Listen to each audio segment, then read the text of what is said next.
മധ്യേഷ്യയിൽ ചരക്കു നീക്കത്തിൽ നിർണായകമായ ഹോർമുസ് കടലിടുക്ക് അടച്ചതായി ഇറാൻ പ്രഖ്യാപിച്ചിരിക്കുകയാണ്.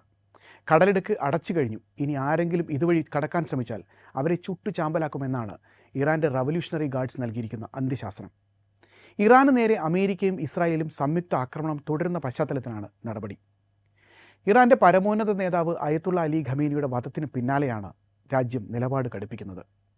ഇനി ഈ വഴി ആരെയും കടത്തിവിടില്ല എന്നായിരുന്നു ഇറാൻ റവല്യൂഷണറി ഗാർഡ്സ് ഉപദേഷ്ടാവ് ഇബ്രാഹിം ജബ്ബാരിയുടെ വാക്കുകൾ. തിങ്കളാഴ്ച വൈകുന്നേരത്തോടെയാണ് ഹോർമുസ് കടലിടുക്ക് അടച്ചതായി ഇറാൻ ഔദ്യോഗികമായി പ്രഖ്യാപിക്കുന്നത്. വെറുമൊരു മുന്നറിയിപ്പല്ല, ഇതിനോടകം തന്നെ ഒമാനിലെ ദുഗം പോർട്ടിന് സമീപം ഒരു എണ്ണക്കപ്പലിന് നേരെ ആക്രമണം നടന്നതായും 15 ഇന്ത്യൻ നാവികർ ഉൾപ്പെടെയുള്ളവർ അപകടത്തിലായതായും കഴിഞ്ഞ ദിവസം റിപ്പോർട്ടുകളുണ്ടായിരുന്നു.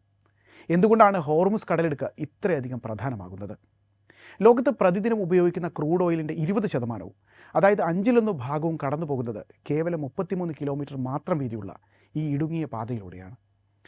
Saudi Arabia, UAE, Kuwait, Iraq തുടങ്ങിയ ഗൾഫ് രാജ്യങ്ങളുടെ പ്രധാന എണ്ണ കയറ്റുമതി പാതയാണിത്.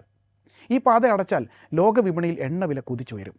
നിലവിൽ തന്നെ ബ്രെന്റ് ക്രൂഡിന് വില $82 മുകളിലേക്ക് ഉയർന്നു കഴിഞ്ഞിട്ടുണ്ട്. ഇൻഷുറൻസ് കമ്പനികൾ കപ്പലുകൾക്ക് കവറേജ് നൽകുന്നത് നിർത്തിയതോടെ പല കപ്പലുകളും കടലിൽ നങ്കൂരമിട്ടിരിക്കുകയാണ്. ഇന്ത്യയെ സംബന്ധിച്ചിടത്തോളം ഇതൊരു പേടി സ്വപ്നമാണ്. നമ്മുടെ എണ്ണ ഇറക്കുമതിയുടെ വലിയ ഭാഗം ഗൾഫ് രാജ്യങ്ങളിൽ നിന്നാണ് വരുന്നത്. ഹോർമുസ് അടഞ്ഞാൽ ഇന്ത്യയിലെ പെട്രോൾ, ഡീസൽ വില നിയന്ത്രണാതീതമായി വർദ്ധിക്കും. ഇത് നിത്യോപയോഗ സാധനങ്ങളുടെ വിലക്കയറ്റത്തിനും കാരണമാകും. കൂടാതെ ഇറാനുമായുള്ള നമ്മുടെ ചബഹാർ തുറമുഖ പദ്ധതിയെയും ഈ സംഘർഷം ബാധിച്ചേക്കാം.